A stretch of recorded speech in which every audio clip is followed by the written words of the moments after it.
Mateus 18, 21, quem achou, diga amém. Diz assim: então Pedro, aproximando-se dele, disse: Senhor, até quantas vezes pecará meu irmão contra mim e eu lhe perdoarei? Até 7? Jesus lhe disse: não te digo que até 7, mas até 70 vezes 7. Por isso, o reino dos céus pode comparar-se a um certo rei que quis fazer contas com os seus servos, e começando a fazer contas, foi-lhe apresentado um que lhe devia 10.000 talentos. E não tendo ele com que pagar, o seu senhor mandou que ele, sua mulher, seus filhos, fossem vendidos com tudo quanto tinha, para que a dívida se lhe pagasse. Então aquele servo, prostrando-se, o reverenciava, dizendo: Senhor, seja generoso para comigo, e tudo te pagarei. Então o senhor daquele servo, movido de íntima compaixão, soltou-o e perdoou-lhe a dívida. Saindo, porém, aquele servo encontrou um dos seus conservos, que lhe devia 100 dinheiros, e lançando mão dele, sufocava-o, dizendo: paga-me o que deves. Então o seu companheiro, prostrando-se aos seus pés, rogava-lhe, dizendo: seja generoso para comigo, e tudo te pagarei. Ele, porém, não quis, antes foi encerrá-lo na prisão, até que pagasse a dívida. Vendo, pois, os seus conservos o que acontecia, contristaram-se muito e foram declarar ao Senhor tudo o que se passara. Então o seu senhor, chamando a sua presença, disse: servo malvado, perdoei-te toda aquela dívida, porque me suplicaste. Tu não devias igualmente ter compaixão do teu companheiro, como eu também tive misericórdia de ti? E indignado, o seu senhor o entregou aos atormentadores, até que pagasse tudo o que devia. Assim vos fará também meu Pai Celestial, se do coração não perdoardes cada um o seu irmão as suas ofensas. Vamos orar? Senhor, que a tua palavra ela venha, Jesus, trazendo significado cada vez maior a respeito da sua vontade sobre as nossas vidas. Jesus, eu peço a ti que o teu amor nos envolva nesse ambiente, Senhor, ao ponto de nossas mentes e corações receberem essa mensagem e ela frutifique dentro de nós.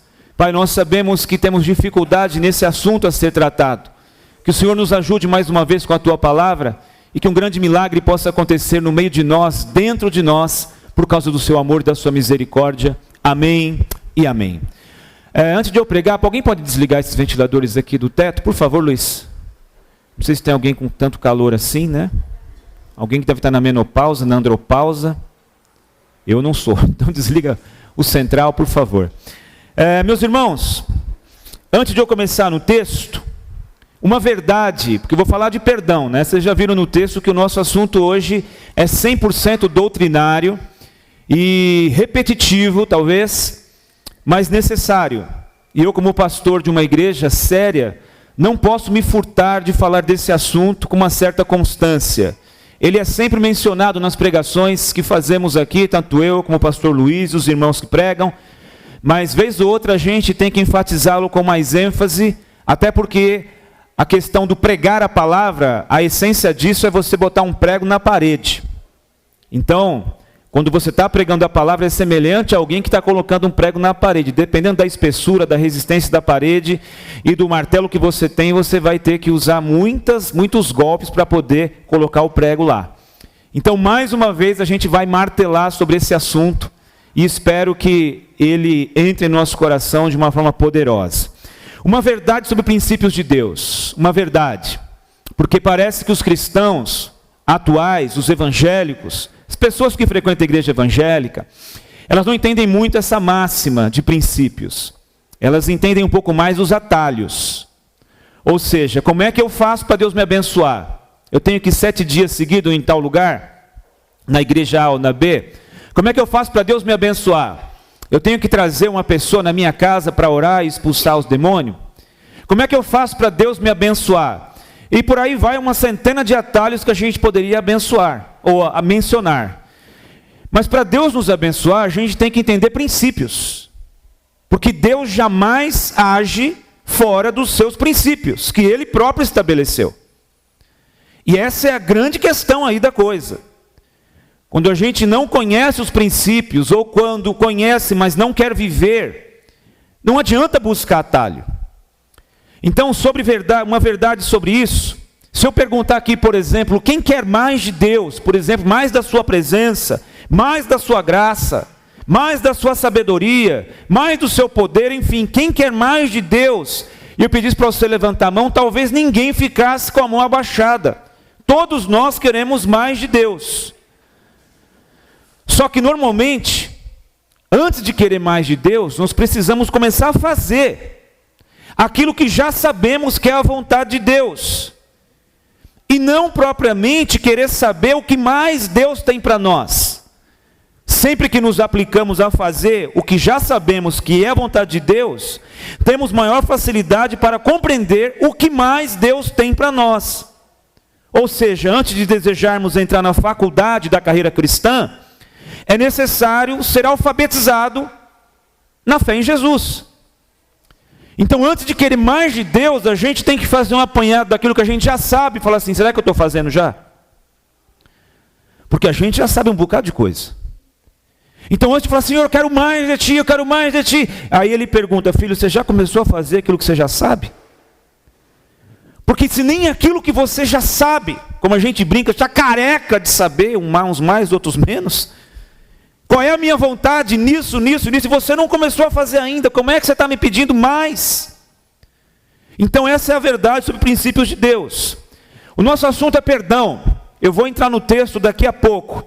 Mas falando nele, o texto ele é uma conversa em que o Pedro está enfatizado, mas os discípulos estão presentes. Os versículos anteriores, Jesus vai falar sobre relacionamentos. E ele vai dizer assim, se alguém pecar contra ti, vai até ele. Não é para você ficar falando com meia dúzia, é para você ir até ele. E conversa com ele. Se ele se arrepender da burrada que fez, da ofensa que fez contra você, você ganhou teu irmão. Agora, se ele não se arrepender, você chama 2 ou 3 pessoas e vai até ele, tenta convencê-lo de novo. Se ele for turrão, cabeça dura e falar assim, não, eu sou assim mesmo, eu falei mesmo, eu não estou nem aí, você diz para a igreja. A gente foi lá, fui sozinho, depois levei mais 2 e... mesmo assim a pessoa está irredutível. E Jesus, nesse contexto, vai falar assim, porque tudo que ligares na terra será ligado no céu. Tudo que desligares na terra será desligado no céu. Aonde estiverem 2 ou 3 reunidos em meu nome, estou eu no meio deles. A gente pensa que é o culto isso, né? Esse 2 ou 3 reunidos. O contexto não.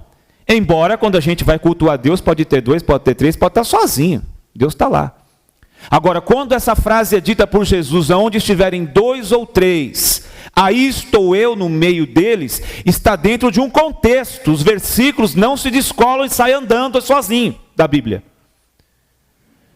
Esse 2 ou 3 no meio deles está falando de relacionamento. Ele está começando a falar no versículo 15 sobre um irmão pecar contra o outro. Uma ofensa. Uma maldade, uma mentira, uma calúnia, algo assim. Então ele está falando desse contexto.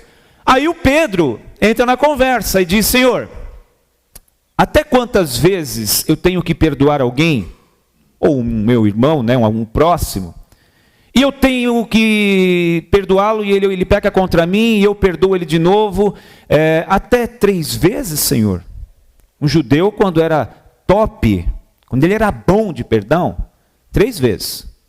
Passou de 3, vá para os quintos infernos. Esgotou. Era isso. Então o Pedrão vai até 3 vezes, aliás, o judeu perdoava 3. O Pedro vai dizer até 7. Desculpa, errei na conta aqui. É muito número que vai aparecer na parábola. Até 7, então Pedro dobrou os judeus. Achando que Jesus ia olhar para ele e dizer, bem-aventurado Pedro. Você dobrou o conceito judaico sobre perdão com sobra. O judeu era 3, você está indo 7. Pedro, você está de parabéns. Só que não foi isso que Jesus disse. A hora que Pedro achou que estava por cima da carne seca, Jesus falou, não Pedro, 7 está muito pouco. É 70 vezes 7. Aí ele vai contar uma história, que eu vou entrar daqui a pouco. Mas antes... deixa eu perguntar uma coisa para você. Perdoar é um negócio fácil ou difícil? Pergunta besta essa, né? Pergunta boba. Dependendo do que for, Se você pisar na minha unha encravada, que tá meio cheia de pus lá, eu vou ficar, você não enxerga minha unha, meu? Caramba, meu! Aí, tá doendo! Aí você fala, desculpa, o que aí? Daqui uma semana, você chega para mim, pastor, como é que está a unha? Eu falo, que unha? A unha que eu pisei semana passada, eu falo, nem lembro. Então coisas tolas, coisas pequenas, talvez a gente releve mais fácil. Agora, há uma enorme dificuldade para perdoar em algumas questões que eu vou mencionar aqui. Porque a tendência, primeira delas, é que as pessoas mais próximas a nós são as que mais têm possibilidade de nos ferir. Por que você respondeu que é difícil perdoar nessa pergunta boba que eu te fiz? Porque normalmente, via de regra, a gente vai ter que perdoar as pessoas que estão mais próximas de nós. Porque as que vivem mais próximas de nós são aquelas que têm a maior possibilidade de nos ferir e nós também de as ferirmos. Filhos, pais, maridos, esposas. Quanto mais convívio, mais possibilidade de esbarrarmos e termos que perdoar. E a dificuldade é, você convive com a pessoa. Então assim, se alguém fizer mal para você hoje, de repente mudar para o Japão, daqui uma semana, duas, um mês, você... Agora, se você tem que olhar para a cara do indivíduo, todo dia, aí você fala, acorda de manhã e fala, vou ter que olhar na cara dessa coisa. Todo dia. Às vezes você tem que dormir junto. Como diz aquele filme dos anos 90, dormindo com o inimigo. Você tem que dormir na mesma cama, cara. Olhar, acordar de manhã com os olhos na remela do outro e você está com raiva dele. Então assim, por que é difícil perdoar? Porque você está em contato com as pessoas que te ferem e elas estão em contato com você. E você também não é santo, nem eu, né? Então por isso que é difícil. Por que mais é difícil perdoar? Quando as ofensas são graves, quando os prejuízos são grandes, quando o tamanho da dor é maior, quando o prejuízo ou a humilhação também são públicas, a coisa é mais difícil.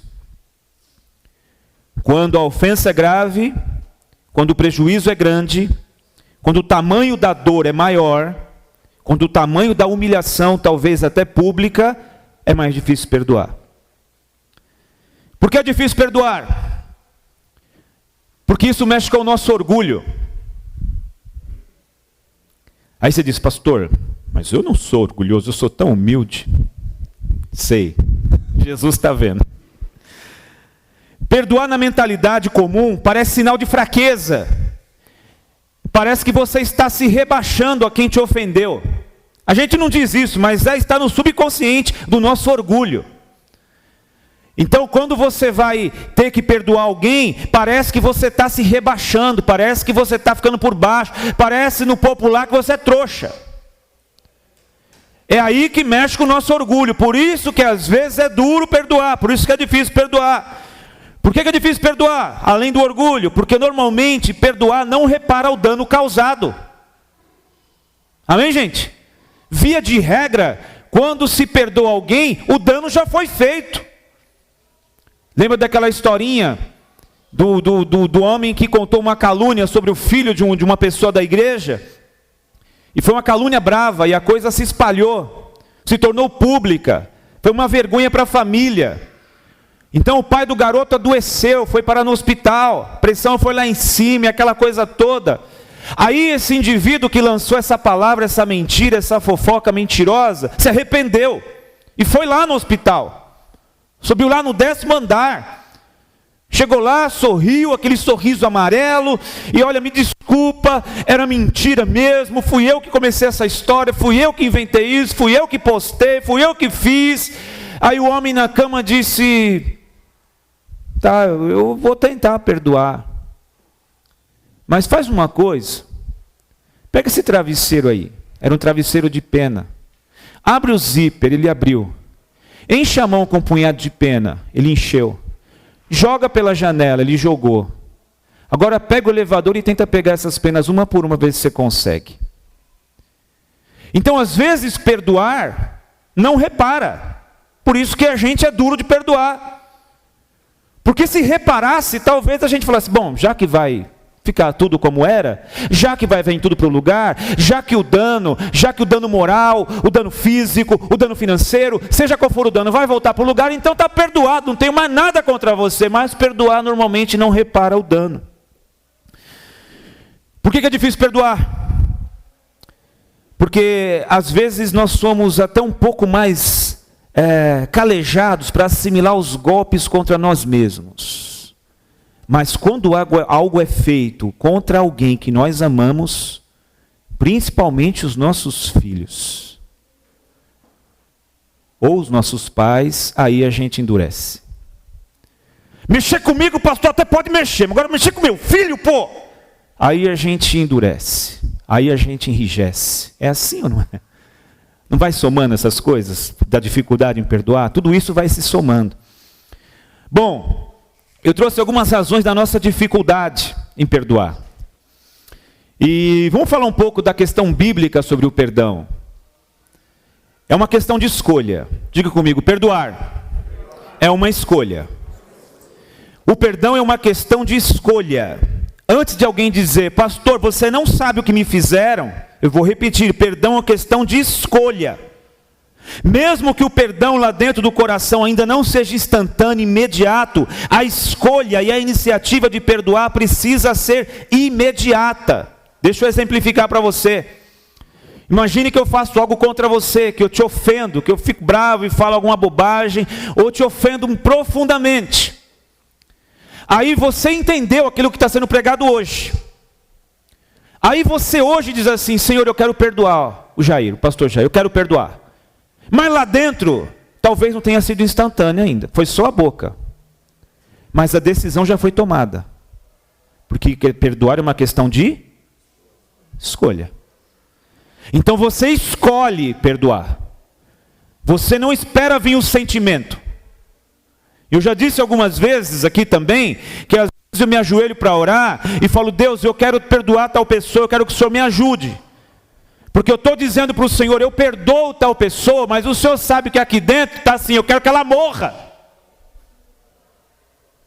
Mas eu não quero que esse sentimento continue aqui, porque eu estou decidindo perdoar. Porque é uma questão de escolha. E você continua escolhendo perdoar. O perdão, ele também, biblicamente falando, ele tem uma característica unilateral. Como assim, pastor? Ou seja, mesmo que o ofensor não demonstre nenhum sinal de arrependimento, o ofendido pode liberar perdão mesmo assim, de forma unilateral. Ou seja, você ficou aí, você acha que você está certo, você me ofendeu, mas mesmo assim eu te perdoo. Porque às vezes as pessoas condicionam o perdão. Pastor, se vier aqui me pedir perdão, eu perdoo. Tá, e se não vier? Então assim, quando a gente fala da questão unilateral do perdão, a gente olha para a Bíblia e vê o Senhor Jesus Cristo. Romanos capítulo 5, versículos 7 e 8, está escrito assim, porque Cristo, estando nós ainda fracos, morreu a seu tempo pelos ímpios, porque apenas alguém morrerá por um justo. É possível que por alguém que é bom, alguém ouse morrer. Mas Deus prova o seu amor para conosco em que Cristo morreu por nós, sendo ainda pecadores. O que significa dizer para nós, Jesus nos perdoou, liberou sua misericórdia antes de nos arrependermos. Amém, gente? Jesus não me perdoou quando em 1995, eu entrei por essas portas algumas vezes, e uma dessas vezes a mensagem veio, meu coração foi abalado, eu vim aqui à frente, entreguei minha vida a Ele, aí Ele diz, agora eu te perdoei. Não, Ele já me perdoou lá no boteco, bêbado, mulherengo, boca suja. E digo mais, se tivesse só o Jair bêbado mulherengo, e ele soubesse que o Jair bêbado mulherengo nunca o reconhecesse, mesmo assim ele iria para a cruz e morreria por mim, e por você também, porque o perdão de Deus é unilateral. Obviamente que ele se efetiva mediante o arrependimento, mas Deus não está esperando a gente se arrepender para Ele perdoar. O salmista vai dizer que Ele lançou para de trás de nós a nossa iniquidade, que Ele não se lembra mais da nossa iniquidade. Quando você se arrepende e diz assim, Senhor me perdoa, porque sabe aquele mulherão que eu vi lá, passou umas besteiras aqui na minha cabeça, Ele vai dizer, do que mesmo?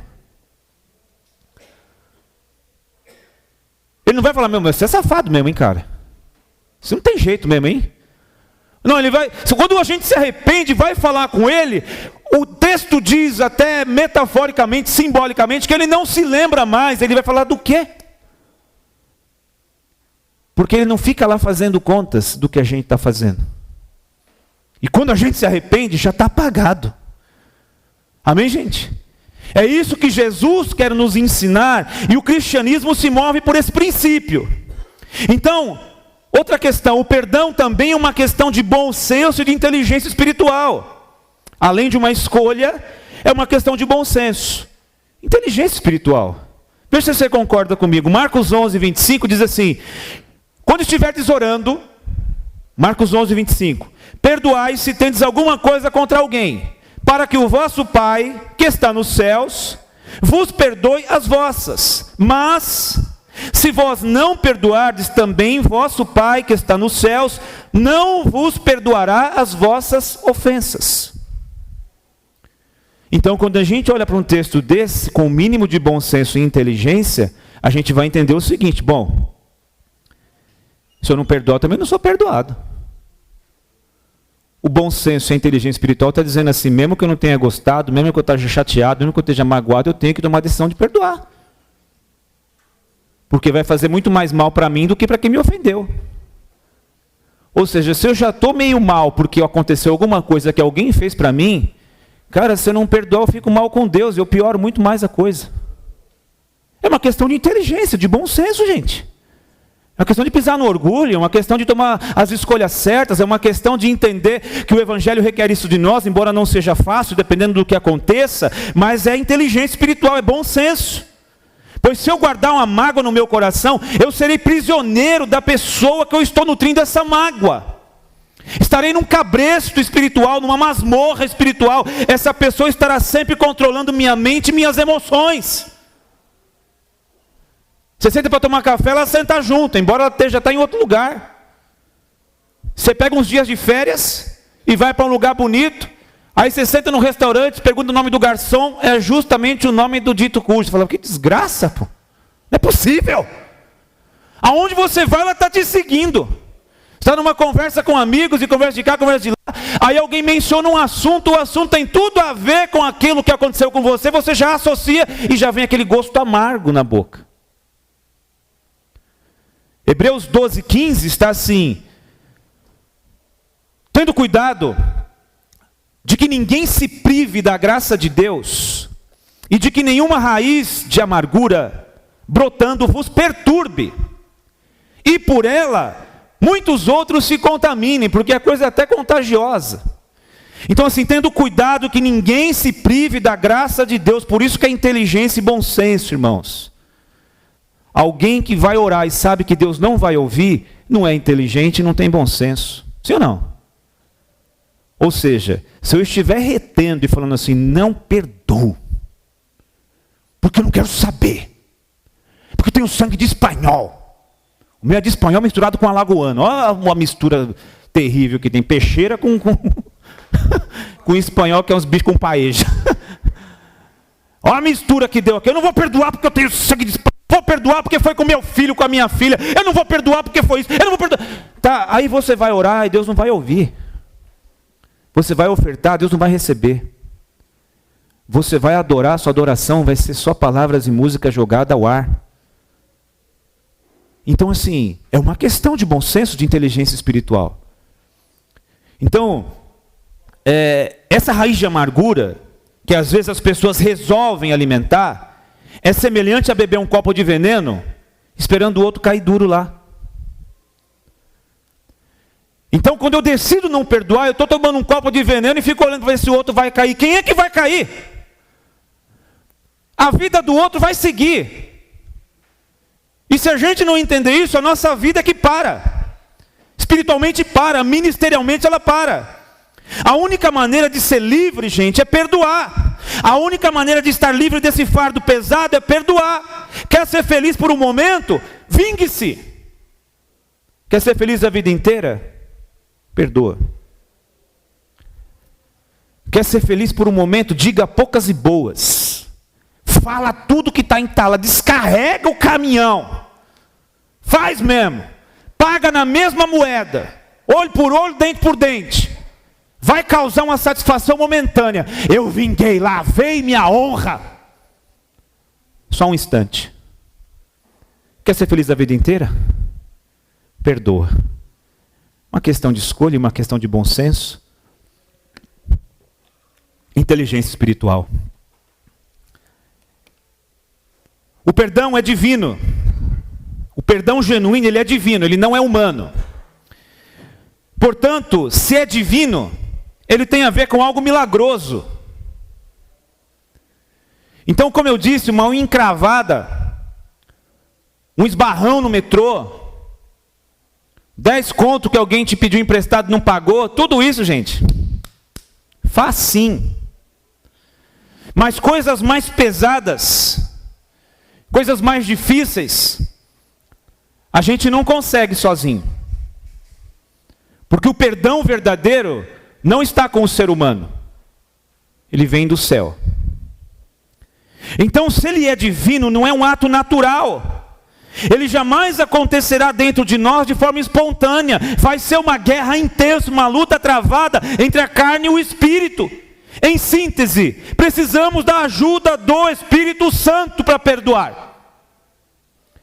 Eu me lembro que eu fiquei meses, quase 3 meses para perdoar uma pessoa. Mas a coisa foi muito séria, gente. Eu não vou mencionar aqui para não ser antiético. Mas foram quase 3 meses orando e dizendo a Deus: Senhor, eu perdoo essa pessoa. Mas o Senhor sabe muito bem o que está no meu coração. Eu quero muito, Senhor, que o Senhor me ajude a fazer encontrar o que sai da minha boca com o que está no meu coração, que por enquanto está desconexo. Eu estou dizendo uma coisa para o Senhor e o meu coração quer outra. Desse jeito, gente. Porque Deus, ele passa assim uma ultrassonografia, uma tomografia em nós, uma ressonância em nós, e enxerga o nosso interior. A gente pode sorrir para todo mundo, mas Deus esquadrinha a nossa vida. Então, dentro dessa decisão, foram 3 meses, quase que todos os dias, me lembrando de Marcos 11:25, quando estiveres orando, lembre-se de que tem alguma coisa contra alguém e perdoa. Porque se você perdoar, o Pai também perdoa você. E a graça está sobre você, e as suas orações chegam ao trono de Deus, e o Espírito Santo te toca, e a tua vida avança, e a paz inunda o teu coração. Então o perdão genuíno, ele é divino, eu diria até milagroso. Milagroso. Eu não sei se vocês viram, mas recentemente uma mãe estava numa cadeia, numa delegacia, rodeada de repórteres. O assassino do filho dela, não sei se foi um assalto ou uma briga, estava ali algemado, e ela dizendo para o rapaz do microfone em volta: eu te perdoo, eu quero que Jesus encontre a sua vida. Você tirou a vida do meu filho, você não tinha esse direito, mas o meu filho está com Jesus, e eu quero muito que você também esteja. Aí eu olhei aquilo e falei: isso é um milagre, isso é do céu. Só Jesus faz isso. Só o Espírito Santo faz isso. Voltando para o texto de Mateus 18, o Pedrão vai dizer: Senhor, até quantas vezes? Até 7. Pedro tem um surto de perdoação. 7, Senhor. 7. Tô indo para cima, Senhor. Tô indo na pegada. Jesus: Pedrão, pedregulho, e 7, filho, sabe de nada, inocente. 70 vezes 7, porque o reino de Deus é semelhante a um senhor que foi acertar contas com os seus servos. Aí ele tinha lá um funcionário, um empregado, um escravo que lhe devia 10.000 talentos. E esse empregado começou a implorar: perdoa minha dívida, perdoa minha dívida. E o Senhor olhou para ele: pode trazer teus filhos, pode trazer tua esposa, pode trazer tua casa, pode trazer teus animais. Vamos ver se amortiza um pouquinho a dívida, porque a tua dívida é muito grande. Senhor, perdoa minha dívida, perdoa minha dívida. Pode trazer teus filhos, pode trazer tua casa, teus animais, que vai dar uma amortizada na dívida. Vamos ver como é que fica. Senhor, me perdoa. De repente aquele senhor olha e fala assim: quer saber de uma coisa? você está perdoado. O senhor está me perdoando? Estou. 10 mil talentos? Sim. E você não precisa me dar mais nem um centavo. Não, o senhor está falando sério? Sim. 10 mil talentos? Sim. Você está perdoado. Ele diz, muito obrigado. E ele sai da presença do Senhor. Ai, ele me perdoou, ele me perdoou, ele me perdoou. Aí quando ele dobra a esquina, ele encontra o outro camarada que devia para ele 300 denários. Ele falou, ô caloteiro, você aí, vem cá, vem cá. Oi, é você, vem aqui. Aí ele catou o cara pelo pescoço, você está me devendo, cara. Você está me devendo, você pode me pagar. Ele acabou de ser perdoado enquanto 10 mil talentos. Ele começou a esganar o outro, dizendo, você me paga, você me deve. O cara, não tem paciência comigo, eu vou te pagar. Igual ele fez com o dono da fazenda, o cara estava fazendo com ele. Me paga quanto você me deve, me paga você não vale nada, me paga isso aqui. Aí estava passando uns carinhas assim, da fazenda também, falando, nossa, não é aquele ali, o cara foi perdoado 10 mil talentos? Ele não contou testemunho até lá no culto, lá no outro dia? Cara, ele está enforcando o outro lá, cobrando 300 denários. Aí foram lá na fazenda. A gente quer falar com o senhor, o dono da fazenda? Ah, ele já está vindo aí, olha ele vindo aí. Senhor, é o seguinte, sabe aquele moço que o senhor perdoou? Ontem. Ele deu testemunho no culto lá, 10 mil talentos. Ele disse, sim, perdoei mesmo. Então, não é que a gente seja fofoqueiro, né? Não é que a gente seja cagueta, não é isso. Mas a gente viu ele lá na esquina enforcando o outro lá que devia 300 denários. Ele disse, o quê? Enforcando o cara. Manda ele vir aqui. Aí trouxeram. Ele disse, servo mau. Servo mau. Eu não te perdoei 10 mil talentos? Você também não poderia perdoar 300 denários? Agora veja comigo, gente. Jesus está fazendo um contraponto do perdão de Deus para nós, da dívida que nós tínhamos com Ele, e da dívida que alguém possa ter conosco, ou vir a ter conosco, porque nos ofendeu. Então aquilo que fizemos a Deus por sermos pecadores, a dívida, e a dívida que alguém possa ter com a gente, porque nos fez alguma coisa. Ele vai dizer que são 10 mil talentos, contra 300 denários. Você sabe o que é 10 mil talentos? Um talento é 35 quilos de ouro ou de prata. 10 mil talentos equivaliam a 300 quilos de ouro ou de prata. Mais ou menos 10 caminhões truque lotado. Os impostos da Judéia, Pérea, Galiléia e Samaria, por um ano, não chegava a 800 talentos. A dívida era 10 mil. 10 mil talentos eram os impostos de toda a nação de Israel, por 13 anos. 100 denários, 3 meses de salário de um trabalhador comum ou de um soldado romano.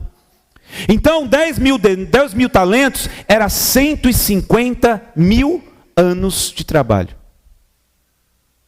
Dá para pagar isso aí?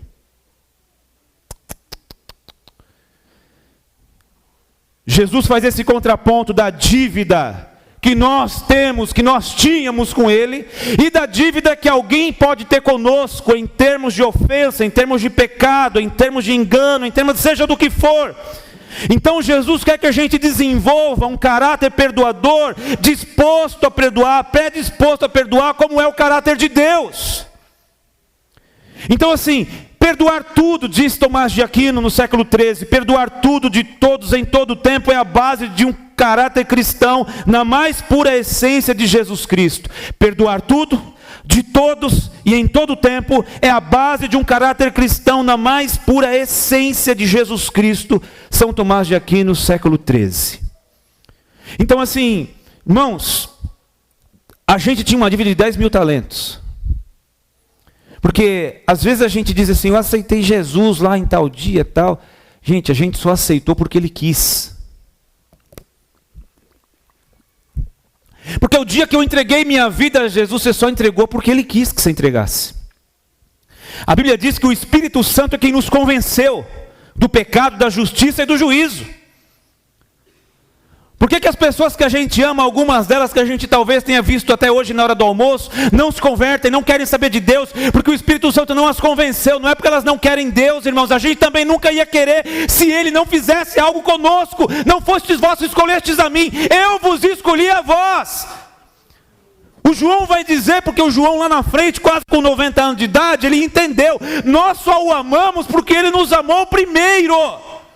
Nós só tivemos a capacidade de estar num lugar como esse, porque Jesus nos perdoou. 10 mil talentos, a gente nunca pagaria essa dívida. Tanto é que essa dívida só pode ser paga com sangue puro, inocente, imaculado. A moeda que nos trouxe até aqui não foi dólar, não foi euro, não foi prata, não foi ouro. Foi o sangue de Jesus. Não foi com coisas corruptíveis que vocês foram resgatados da vossa vã maneira de viver, que por tradição recebeste dos vossos pais, mas com o precioso sangue de Jesus, como de um cordeiro imaculado, morto por amor de vós antes da fundação do mundo. Por que devemos perdoar? 5 coisinhas. Porque Deus manda que perdoamos. Perdão, além de ser uma escolha, além de ser bom senso, além de ser inteligência espiritual, não é uma opção nem um sentimento, é uma ordem divina.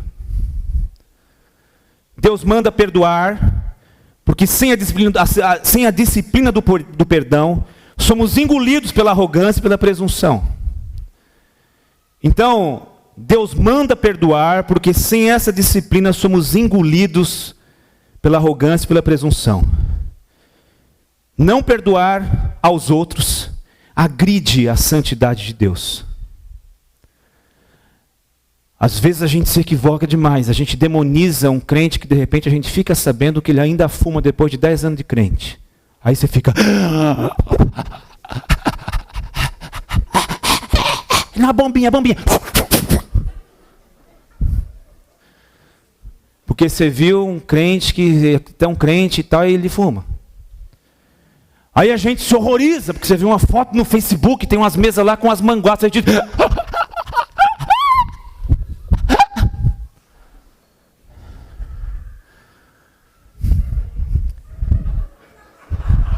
Era você, Giovana? Não. Deus está falando. Convida nós aí, pô. Então assim, gente, às vezes a nossa mentalidade cristã é desse tamanhico, gente. É minúscula. A abundância desse assunto na Bíblia, no Novo Testamento, é gigante. E às vezes a gente fica horrorizado com algumas coisas que nem está escrito na Bíblia em lugar nenhum. Amém, gente? Nossa, entrei no carro do pastor, estava tocando uma música do mundo.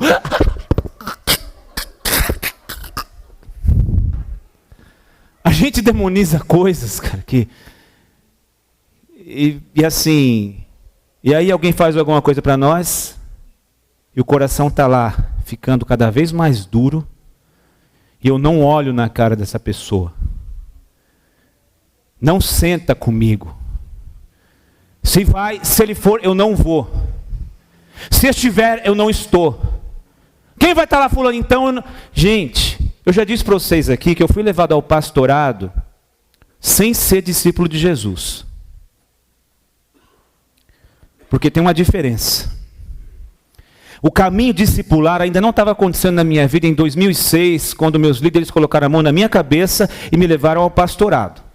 Pastor, você era uma má pessoa? Não, uma má pessoa, não. Você era um mentiroso, um falso profeta? Não. É um cara íntegro, conhecedor de muitos versículos bíblicos, bom para falar com o microfone, mas uma mentalidade cristã desse tamanhico ainda, nesses aspectos.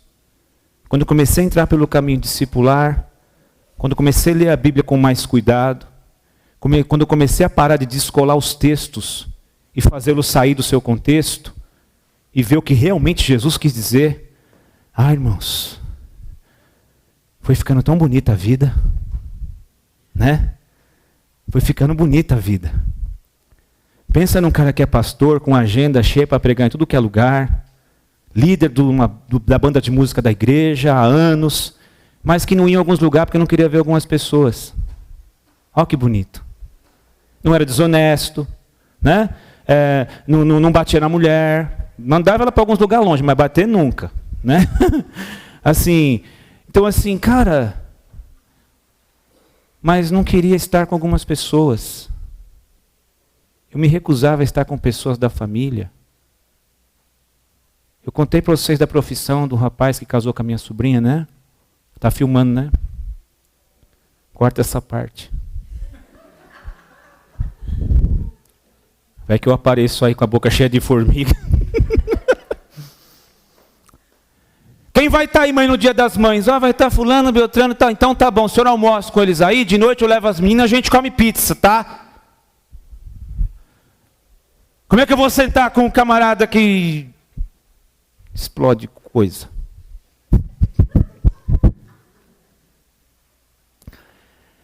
Quando a gente começa a ser discípulo, cara, você olha para Jesus, com quem que você não senta, hein? Com quem que você recusa conviver? Meu, que evangelhozinho ruim que você vive, cara. Que evangelho pobre que você vive, miserável. Desculpa, meu, pode não gostar, vai na ouvidoria lá e fala no ministério.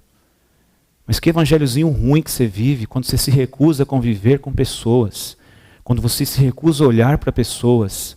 Quando você diz, se fulano estiver lá, eu não estou. Não vai ter divisórias no céu. Não vai ter galeria no céu. Vai ter uns que não vão querer estar lá. Eu não posso sentar embaixo porque eu só sento lá em cima porque eu não quero ver quem está embaixo. Então, no céu não vai ter, gente. Vai ser um céu só. Amém, gente? Cara, eu acho que a gente, sei lá, tomara que o Espírito Santo faça alguma coisa, porque eu não consigo fazer. Mas eu sei que Deus tem feito na minha vida, e isso tem sido brilhante. A vida fica muito mais bonita. Amém, gente? Fica muito mais doce. Certo? Se eu soubesse a alegria, a paz que reina dentro da minha casa, depois comecei a entender essas coisas, né? Depois que eu comecei a entender que tinha algumas pessoas que eu preciso conviver, que eu preciso conversar. Quem sabe alguma coisa contagia, porque Jesus contagia, né? Mas, cara, perdoar ofende, agride a santidade de Deus. Aliás, não perdoar, a gente pensa que está lidando só com uma pessoa, está lidando com Deus. Isso fere a santidade de Deus. Então as pessoas acham que aquele que está se prostituindo é que está em pecado. Ele está em pecado. As pessoas acham que as pessoas que estão na igreja vivendo uma vida dupla, e tem algumas vivendo uma vida dupla, ou tripla, camaleões mesmo. Isso tem, estão em pecado também. Mas aí a gente tem uma vida tão enrijecida, tão engessada. Na quinta eu falei sobre o Salmo 92, que o justo florescerá como a palmeira, e crescerá como o cedro do Líbano. E eu falei que a palmeira é uma árvore de tronco flexível e de raiz muito profunda. Que esse é o motivo dela não cair quando as tempestades, os furacões vêm. Porque ela se dobra e o seu caule, o seu tronco vai. As suas folhas vão quase até o chão, algumas folhas se perdem. Mas quando passa o temporal ela está de pé porque ela é flexível. E às vezes a gente tem uma vida moral bem certinha, uma vida íntegra bem certinha, mas somos rígidos.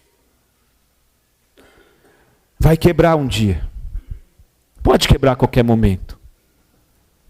E às vezes a gente é rígido, não porque a gente está pecando e não se arrepende. É porque a gente precisa perdoar alguém e não perdoa. Irmãos, eu estou dizendo, não estou dizendo que isso é moleza, que isso é fácil. Acabei de dizer que existem N dificuldades que nos ajudam a ser mais difícil perdoar ainda. Mas o Espírito Santo ainda atua no nosso coração. O Espírito Santo ainda nos quebranta. Ele ainda faz um jardim florescer no deserto interior das nossas vidas. Segundo, então, primeiro, por que eu devo perdoar? Porque é uma ordem de Deus, gente, não é uma opção. Sabe o que é, pastor? É que eu não estou sentindo. Eu sei. Eu sinto cada coisa, gente, você não posso nem contar que dá vergonha. Não é o que a gente sente. É ordem de Deus. Deus falou, gente. Então, em segundo lugar, porque para que nos tornemos verdadeiramente filhos. O chamado do Evangelho é, acima de tudo, uma convocação para sermos semelhantes a Jesus, semelhantes ao Senhor. Mateus 5,44. Eu digo-vos, amai vossos inimigos, orai pelos que vos maltratam e perseguem, perdoai os que vos ofendem, para que sejais filhos do vosso Pai que está nos céus. Sede, pois, perfeitos, como é perfeito o vosso Pai. Porque se amardes somente aqueles que vos amam, os gentios também fazem isso com facilidade. Então o chamado do Evangelho é para ser diferente das pessoas que não conhecem Jesus.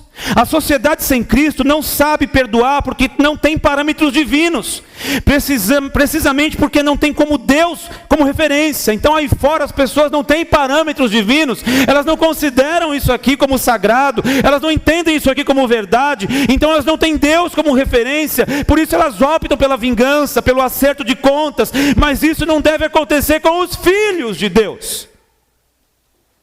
Em Romanos 12:19, Paulo diz assim: no que depender de vós, tende paz com todos os homens. Porque às vezes não depende de nós, depende do outro. Se o teu inimigo tiver fome, vem pedir para mim para eu cantar Sabor de Mel para você. Vem. Está com fome? Mas lá atrás, você lembra o que você fez? Agora está precisando de mim, né? Se o teu inimigo tiver fome, dá de comer. Se tiver sede, desidrata um pouco aí. Vai. Depois lhe dou um copo d'água. Dá-lhe de beber. Porque fazendo assim, amontoará as brasas de fogo sobre a cabeça dele. E o Senhor é quem te retribuirá. Romanos 12, no fim do capítulo. Então, para que sejamos filhos. Em terceiro, por que a gente deve perdoar? Porque sem perdão, nós somos pagãos, travestidos de cristãos. Pagãos, travestidos de cristãos. A gente sabe, com todo respeito, né? Isso não é uma piada não, mas com todo respeito, quando você passa em algumas ruas, avenidas de São Paulo, Indianópolis, ou até João 23, você vê algumas coisas que parecem, mas não são. É ou não é?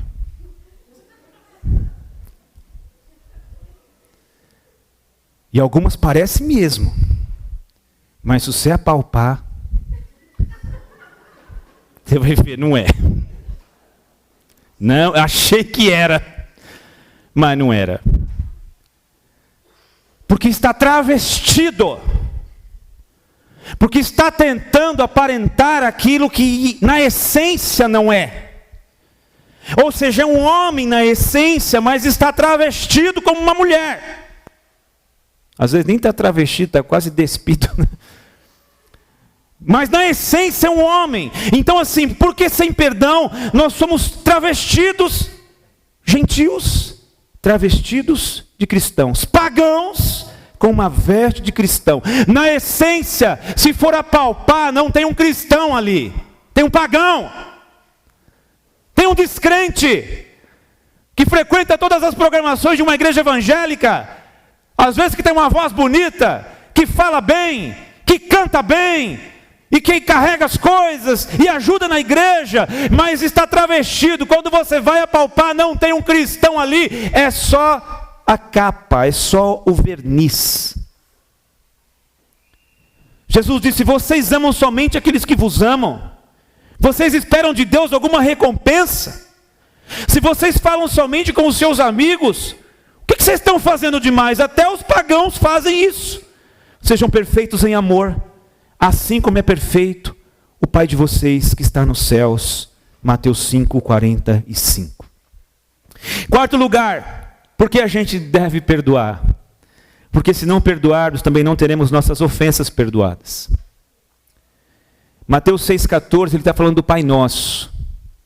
Gente, o Pai Nosso não é uma reza para ser repetida, pelo amor de Deus. Jesus não ensinou o Pai Nosso para a gente finalizar culto. Jesus não ensinou o Pai Nosso para a gente chegar em casa lá e ajoelhar e falar, Pai Nosso que estais no céu, santificado. Jesus não ensinou o Pai Nosso para quando as coisas estão complicadas e você não sabe o que vai acontecer, e a cirurgia vai ser complicada, aí você vem, vamos orar um Pai Nosso que estais no céu. Não, Jesus não ensinou o Pai Nosso para ser reza repetitiva, é um modelo de oração. São setores que devem acontecer na oração de um cristão. Porque em Lucas 11, os discípulos estão vendo Jesus orar, e quando Jesus termina de orar, porque eles eram judeus, a oração não era algo estranho a um judeu, a oração era algo comum a um judeu. Eles chegam para Jesus assim, Senhor, os discípulos de João Batista João Batista ensinou os discípulos dele a orar. Ensina a nós, porque somos seus discípulos, como é que ora? Eles eram judeus, sabiam que era oração, mas não oravam como Jesus orava. Havia uma distância muito grande do jeito deles orar e do jeito do Senhor Jesus orar. Ensina a gente a orar. Aí Jesus começa. Pai nosso que estás no céu, santificado seja o teu nome, venha o teu reino, seja feita a tua vontade, assim na terra como no céu. O pão nosso de cada dia nos dai hoje, perdoa nossas dívidas, assim como nós perdoamos aos nossos devedores, não nos deixe cair em tentação, mas livra-nos do mal. E em Mateus capítulo 6, versículo 14, ele vai dizer, porque se perdoardes aos homens as vossas ofensas, vosso Pai perdoará as vossas, porém, se não perdoardes aos homens as suas ofensas, também vosso Pai celestial não vos perdoará as vossas ofensas. Então a condicional se, porque se determina as ações subsequentes que vão acontecer no texto. Jesus é enfático. Se você perdoar, você vai ser perdoado. Se você não perdoar, não será perdoado. Simples assim. É como se Jesus estivesse dizendo, não insistam para que Deus perdoe os pecados de vocês, porque Ele não irá perdoar até que veja na vida de vocês uma real manifestação da graça em direção ao ofensor.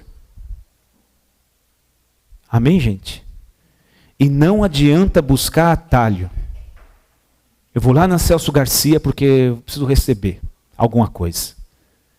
Eu vou mandar vir a irmã, não sei de onde, vir orar aqui na minha casa, porque ela faz uma oração poderosa, ainda fala umas coisas que Deus mandou falar. Não adianta buscar atalho. Não adianta. Amém, gente?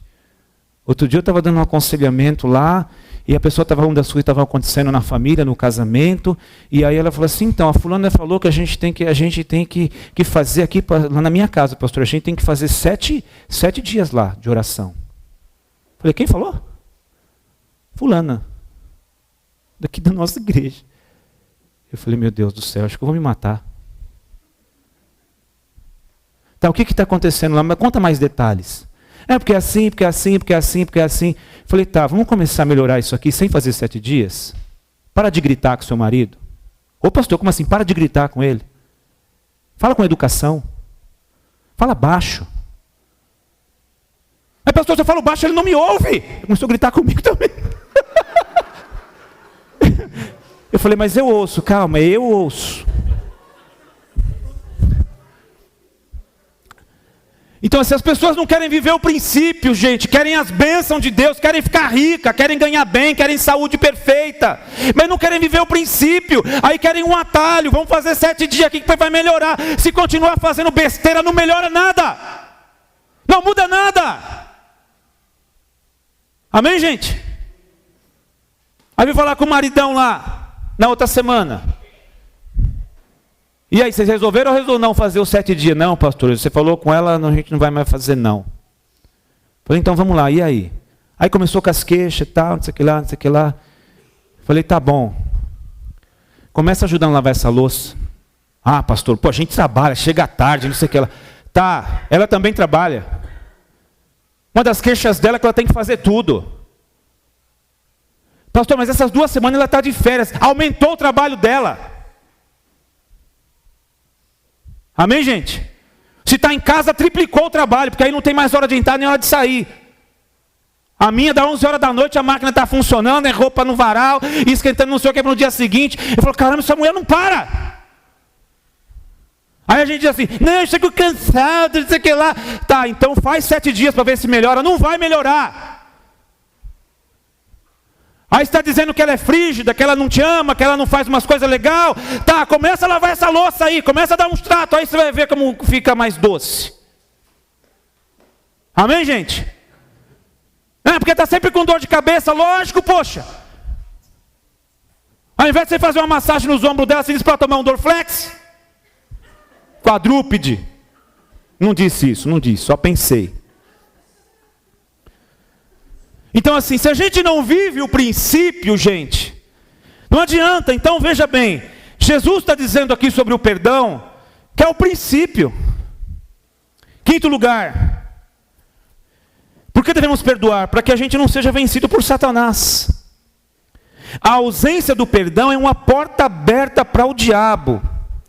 Gente, a gente não fica aqui falando de diabo, nem jogando as coisas para o andar de cima. A gente não fica espiritualizando o que não é espiritual. A gente procura ser o mais coerente possível com a Bíblia Sagrada. Mas o mundo espiritual existe e o diabo é mais real do que euzinho aqui falando com você. E ele não é nada bonzinho. E ele leva a sério esse lance de arrebentar e destruir com tudo. Ele leva a sério esse lance de arrasar com família. Ele leva a sério esse lance de levar pessoas para longe de Deus, para a sua vida toda e eternamente. Ele leva muito a sério isso aí. E ele faz bem essa agenda. Então assim, por que devemos perdoar? Para que a porta não fique aberta para o diabo. Pastor, do que você está falando? Você pode mostrar alguma coisa na Bíblia? Bom, capítulo 5 da primeira carta de Paulo aos Coríntios. Primeira carta, eu vou narrar para você. Um camarada está dentro da igreja aprontando. Ele está tendo caso talvez com a madrasta, porque o texto vai falar, Paulo vai dizer, vocês têm alguém aí na igreja? Paulo manda carta, fundou a igreja, foi embora em missão, e manda carta para lá porque a igreja bagunçou. Aí ele vai dizer assim, tem alguém entre vocês aí que está tendo caso com a mulher do seu pai? Como vocês não vão fazer nada? Põe esse cara para fora. É um cara de vida dupla, esse cara é doido, ele está escandalizando a igreja e os não crentes que estão olhando para dentro da igreja e vendo isso. Bom, a igreja faz uma reunião, pelo jeito lá, se reúne, conversa com o cara e o cara dá linha. Algum tempo depois, Paulo escreve a segunda carta aos Coríntios. Na segunda carta, o tom de Paulo é mais brando, porque na primeira ele senta madeira. Gente, as coisas que a gente prega aqui não se comparam a algumas coisas que Paulo falou para o pessoal lá. Tipo assim, vocês são um bando de criança, vocês são um bando de carnais. Gente, a gente é tão mansinho para falar aqui, Luizão, perto do que Paulo falou naquela primeira carta. Então assim, na segunda carta, parece que aquele tal homem se arrependeu. E possivelmente falou com algumas pessoas na igreja que estava arrependido, que tinha parado com aquilo e queria voltar para a igreja. E a informação chegou para o Paulo. Aí ele escreve a segunda carta e diz assim no capítulo 2, versículo 10 da segunda carta. A quem vocês perdoarem alguma coisa, também eu perdoo. Porque o que eu também perdoei, se é que tenho perdoado, por amor de vós o fiz na presença de Cristo, para que não sejamos vencidos por Satanás. Então o pessoal diz assim, Paulo, o que a gente faz? O homem parece que arrependeu mesmo, ele tem fruto de arrependimento, ele está angustiado, está triste, ele quer voltar para sair da igreja, a igreja deve perdoar, e tem alguns irmãos que já perdoaram Paulo. Paulo diz assim, se vocês perdoaram, eu também perdoo. Se vocês enxergam nele alguém que está parando o que ele está fazendo, então eu perdoo, para que a gente não seja vencido por Satanás. Amém, gente? Então assim, esse lance, cara, além de ofender a santidade de Deus, a falta de perdão abre uma avenida para o diabo saquear a vida da gente. E aí a gente não entende porque está na igreja as coisas não dão, porque está na igreja e está em crise, porque está na igreja e está triste, e está em depressão, e está angustiado, e está isso, e está aquilo. Bom, talvez a gente pode começar por isso. Que a gente precisa perdoar. Mas afinal de contas, o que seria perdoar? Porque às vezes não está muito clara a coisa também, né? Porque às vezes as pessoas dizem assim, pastor, eu não tenho mais raiva da pessoa. Aliás, pastor, eu não sinto mais nada pela pessoa. Para mim ela nem existe. Eu falo, nossa, você matou ela. Dentro de você, você matou ela. Porque já não tem mais raiva, já não tem mais ódio, já não tem vontade de matar. E aí a coisa foi indo, a raiz de amargura foi lá dentro, criou uma raiz tão profunda. É tipo um câncer quando vai tomando os outros órgãos, pega o fígado, pega os rins, aí pega o pulmão, pega o intestino. Então essa raiz pegou tanto em você aí, que você matou a pessoa dentro de você, para você dizer que ela não existe mais. Então perdoar não é dizer que não sinto nada e a pessoa nem existe. Aí ela passa por mim é como se fosse nada, é invisível. Gary Chapman diz que perdoar é oferecer graça ao invés de justiça.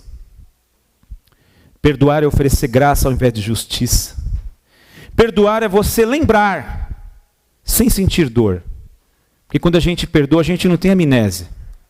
Só se bater com a cabeça na guia e dar um revertério, aí você não lembra nada, mas a gente lembra com riqueza de detalhes, as palavras, o dia, como foi, como não foi. Eu me lembro dessa questão que eu fiquei meses orando para Deus me ajudar a perdoar, para Deus me ajudar a voltar a ter alegria de novo e tal. E assim, a gente lembra de tudo, mas não dói mais. Não é lindo isso, gente? É lindo isso. Perdoar é como uma faxina na mente. É como uma asepsia na alma. Perdoar é a alforria do coração, a libertação do coração. Perdoar é cortar a corrente que me amarra ao ofensor. Perdoar é o exercício mais verdadeiro que podemos fazer com relação à misericórdia. Porque misericórdia é justamente oferecer ao outro o que ele não merece. E é o que Deus faz conosco todos os dias. Amanhã, quando você abrir os olhos, não amaldiçoe a segunda-feira, mesmo que esteja garoando, frio, e você queira ficar na cama mais um pouco. A hora que você abrir teus olhos, você diga assim: esse é o dia que o Senhor me fez. Regozijarei-me e alegrarei-me nele, porque a sua misericórdia se renovou sobre mim mais uma vez nessa manhã. Por isso não fui consumido. A gente, há alguns anos atrás, acho que foi em 2008, 2009, a gente fez uma madrugada aqui, com palavra, parecido com esse que vai ter aí dia 31 de maio. E o tema era o perdão. Então a gente orou, o pessoal subiu para lá, foi para a sala e tal. Aí deu meia-noite, a gente foi para a cozinha tomar um café, e lá na cozinha mesmo a gente começou a discutir. Abri texto bíblico e começamos a discutir. E as pessoas colocaram algumas experiências. Aí tinha uma irmã, que não está mais aqui com a gente, ela tinha um problema com o seu pai. Ela não suportava o seu pai. E o motivo foi que quando ela tinha 3 anos, aliás, 3 anos tinha um irmão mais novo, ela tinha 7 para 8 e mais um irmão do meio com 5 ou 6, eram 3 crianças pequenas e o pai foi embora para uma aventura amorosa e sumiu. E ela passou muitas necessidades, a mãe dela sofreu muito. E depois de mais de 20, 25 anos, o homem apareceu de volta. E vez ou outra está aí também frequentando a casa, às vezes nas festinhas. Ela disse assim: pastor, eu não consigo ficar perto dele. Eu até cumprimento, mas eu não consigo ficar perto. Eu não consigo desenvolver uma conversa de 10 segundos com ele. Eu tenho dificuldade até de chamá-lo de pai. O que eu devo fazer, pastor? Eu falei: você tem que decidir. Você tem que escolher.